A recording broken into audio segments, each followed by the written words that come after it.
Hey y'all, I got some shit would need to be said, okay? Okay. So as usual, I'm scrolling on TikTok, you know, and I run across sometimes, on TikTok, there are times when you just be all in your feelings. TikTok have a way of putting you in your feelings, okay? And you get emotional. So I ran across this TikTok where the kids were jumping into their dad's arms, on their lap and hugging them and to see what their reaction was going to be. It's a lot of these videos out there where the kids are doing it to the moms to see what the moms' reactions are, but you don't ever see anything with the dads. So this is the first time I actually saw the interaction with the kids jumping on the dad's lap and hugging the dads to see their reaction. It's cute because all of the dads just held their kids. When it came to the moms, some of the moms hugged and kissed their kids and held them back, but some moms straight pushed their kids on the ground, pushed them on the ground, kicked them off, yelled at them, told them get away from me. Okay. But with all the dads in this particular video, all they did was hold their kid back. They held them, they smiled, they kissed them. Some of them had their phones in their hand. They put their phone down. They was watching TV. They put their remote down. And I was like, oh, and I was like, dads need love too. Of course, we know this, right? Dad needs, but it probably doesn't happen as often with dads, right? So it was really, really sweet. So as usual, I always go to the comment section because the comments is tea on any platform, right? And I ran across this comment by this lady, Ovita Hollis, and she said, I never had this as a child or as a young adult. It really breaks my heart to know that I missed out on all this love. If there is a next life, I pray that I get to experience it, right? So y'all see the emojis down below with the sad face and then the tear? Yeah, that was me. Okay. And I grabbed my heart immediately after I read this. Like, I just teared up. I felt so bad because in that moment, you realize just how many people have never experienced the love of a father or the love of a mother. You don't know how some people have grown up. You know what I mean? Some people could have been adopted into families that weren't loving. Some people could have grew up into families that weren't loving, where the parents just rejected the kids and never told them they loved them or never gave them hugs and kisses. And you know what I mean? Kids could have been raised on the streets. Kids could, like, you just know, you know what I'm saying? Like, everybody comes from different walks of life. And then you realize just how special it is if you did get that kind of love from a father or that kind of love from a mom, or I guess just a parental figure in general, right? And it makes it easier to understand how when some people encounter real, true love, or what some may deem unconditional love, because there's a difference. Conditional loves come with conditions. I love you if you do this for me. I love you if you say this. I love you if you let me control you. I love you if you don't have boundaries. You know what I'm saying? That's a conditioned love. Unconditional love is I love you because you are you. I love you even if you take this kind of job and I don't want you to take it. I love you even if you have certain boundaries that, you keep up for whatever it is your reason is. That's your personal business, but I love you anyway. I love you even if you decide to marry somebody that I don't want you to marry. I love, you know what I'm saying? That's unconditional love, right?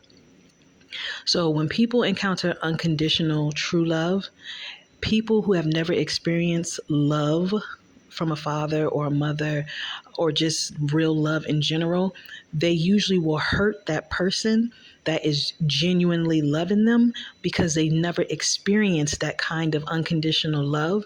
So it scares them because they never felt it before, right? So they don't know if it's real. They think you playing with their heart. They think you playing with their feelings and their emotions. And it took me some time to understand that, right?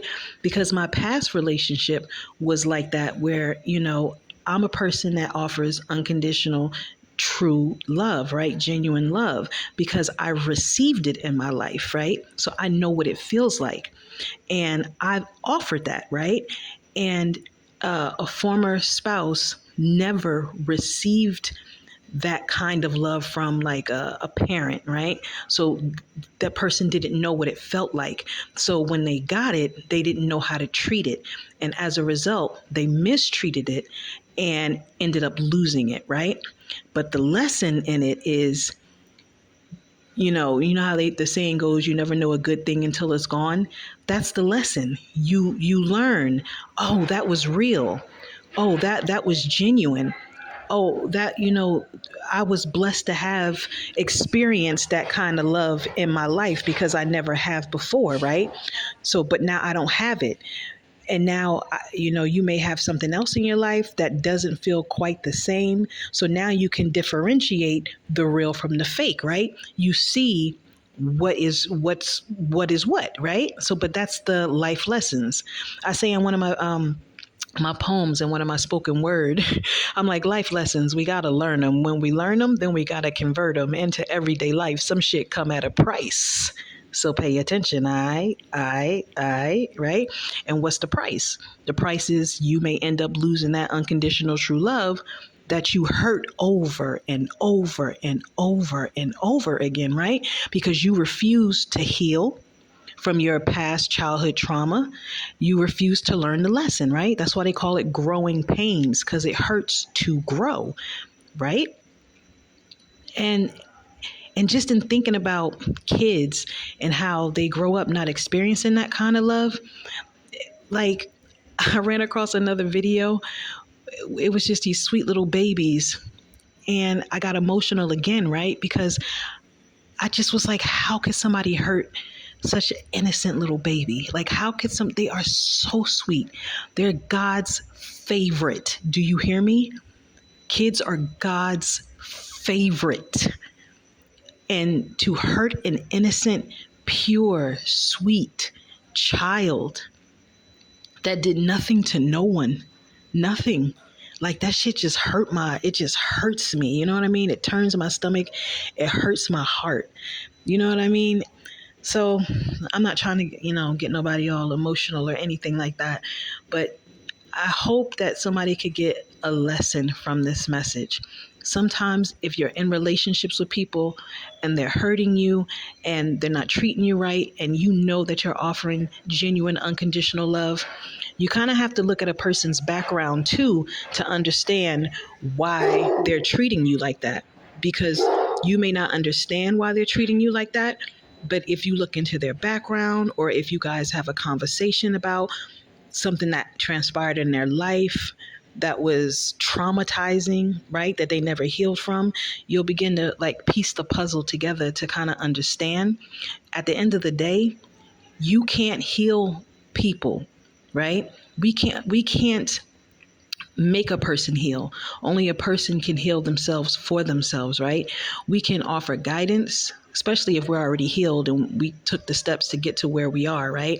We can offer guidance, we can offer, assistance or whatever, but the person has to put in the work to want to do it for themselves, to want to heal themselves. You know what I'm saying?